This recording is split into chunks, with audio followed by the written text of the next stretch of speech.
इस दिव्य गाथा में जहां महाकाल और उज्जैन की आभा आलोकित होती है,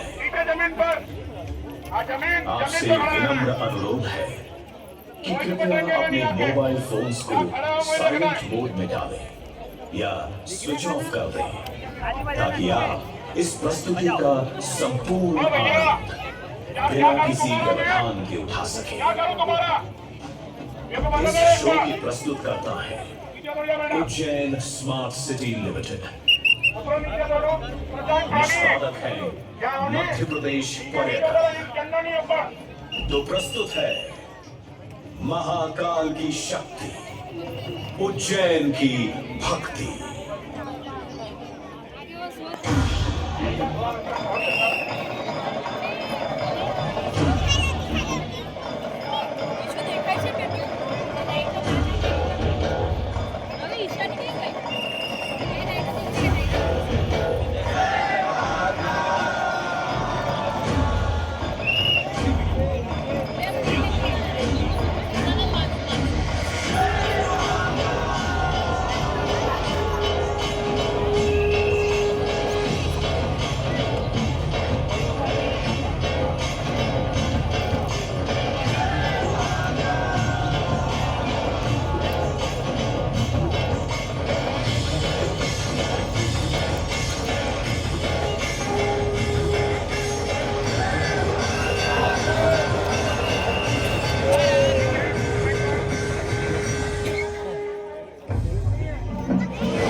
ब्रह्मांड की सबसे प्राचीनतम कहानियों में से आज हम वो कहानी सुनाएंगे जिसका सृजन पूरे ब्रह्मांड के सृजन से पहले हुआ। तब न देव थे, न असुर, न जीव था, न जंतु, न जल था, न अग्नि, न वायु, न भूमि। समष्टि के शून्य में विराजती एक शक्ति, कालातीत और कालों के नियंता।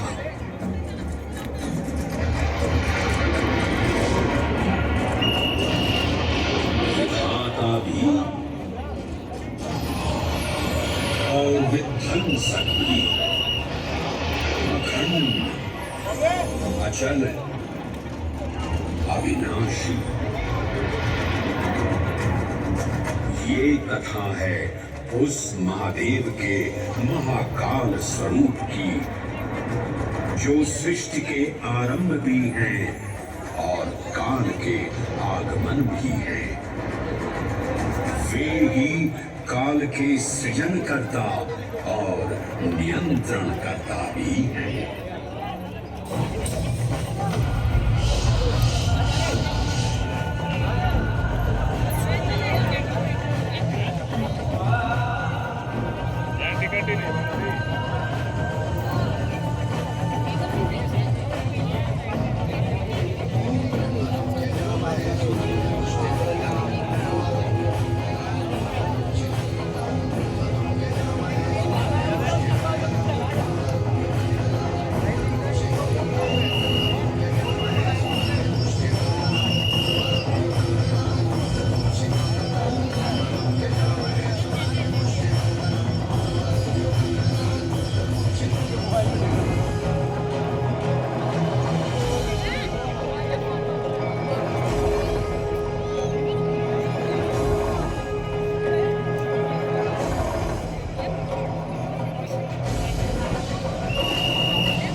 निर्विकार होते हुए भी अपनी माया से विराट विश्व का आकार धारण करने वाले महाकाल।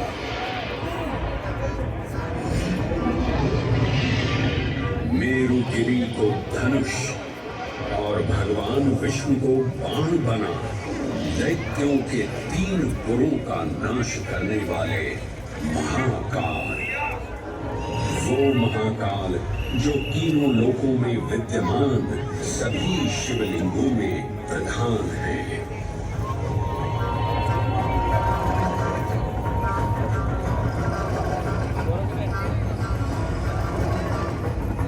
वो महाकाल जिनके त्रिशूल की तीनों लोकों से काम, क्रोध और लोभ पर नियंत्रण होता है, जिनके मस्तिष्क पर चंद्र शीतलता का प्रतीक है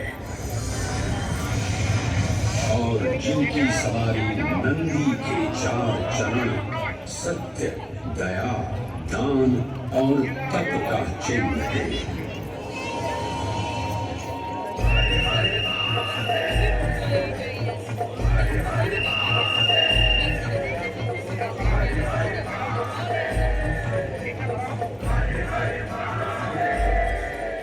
न पुण्यं न पापं न सौख्यं न दुःखं न मन्त्रो न तीर्थं न वेदा न यज्ञम् अहं भोजनं नैव भोज्यं न भोक्ता चिदानन्दरूपः शिवोऽहं शिवोऽहम्।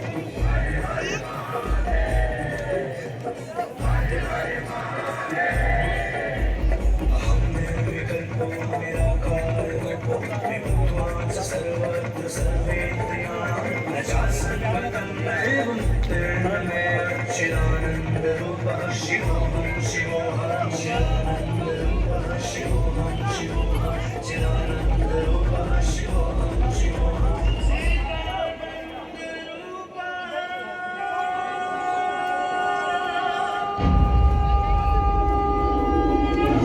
वराह पुराण में कहा गया है, नाभिदेशे महाकालस्तन्नाम्ना तत्र वै हरः, अर्थात नाभिदेश उज्जैन में स्थित भगवान महाकालेश्वर तीनों लोकों में पूजनीय है। आकाशे तारकां लिंगम पाताले आटकेश्वरम मृत्युलोके महाकालम सर्वलिंगम नमोस्तुते। आकाश में तारक लिंग के रूप में, पाताल में आटकेश्वर के रूप में और मृत्युलोक में महाकाल के रूप में स्थित भगवान शिव को प्रणाम। समस्त लिंग स्वरूपों में विद्यमान भगवान शिव को सादर नमस्कार।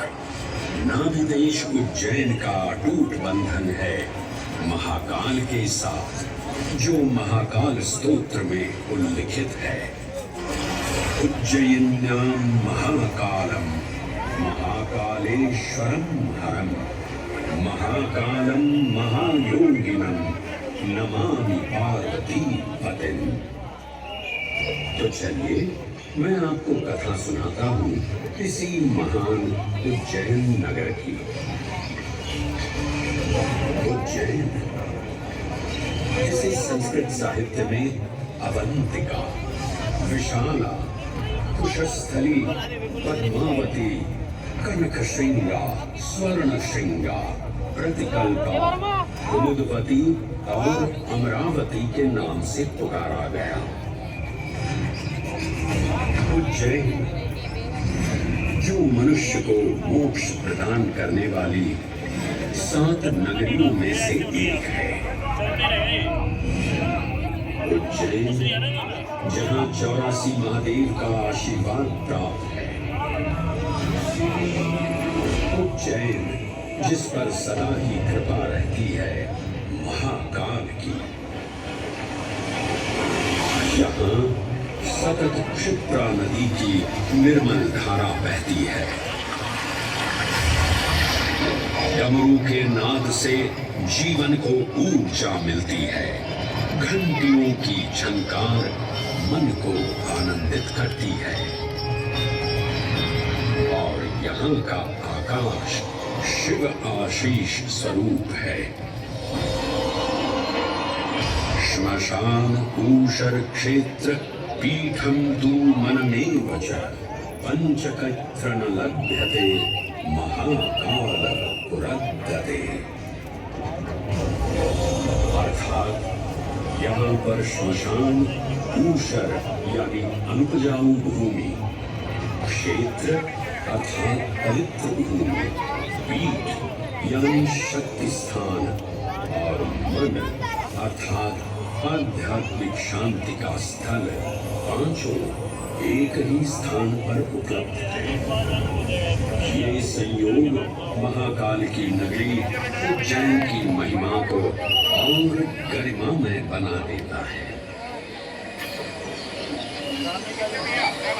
उज्जैन के इस अलौकिक स्वरूप से प्रभावित हो महाकवि कालिदास अपने काव्य मेघदूत में लिखते हैं, हे जलधर, यदि महाकाल के मंदिर में समय से पहले तुम पहुंच जाओ तो तब तक वहां ठहर जाना जब तक सूर्य आंख से ओझल न हो जाए। शिव की संध्याकालीन आरती के समय नगाड़े जैसी मधुर ध्वनि करते हुए तुम्हें अपने धीर गंभीर गर्जनों का पूरा फल प्राप्त होगा। ये संध्या आरती जिसे कालिदास ने सराहा है अत्यंत महत्वपूर्ण है, क्योंकि ये वो प्रहर है जब सभी देवी देवता गंधर्व यहाँ उपस्थित होते हैं।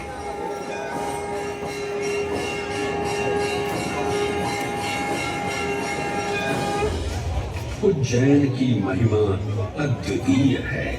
सतयुग, त्रेता युग, द्वापर युग और कलयुग, हर युग में इसका अप्रतिम महत्व रहा है।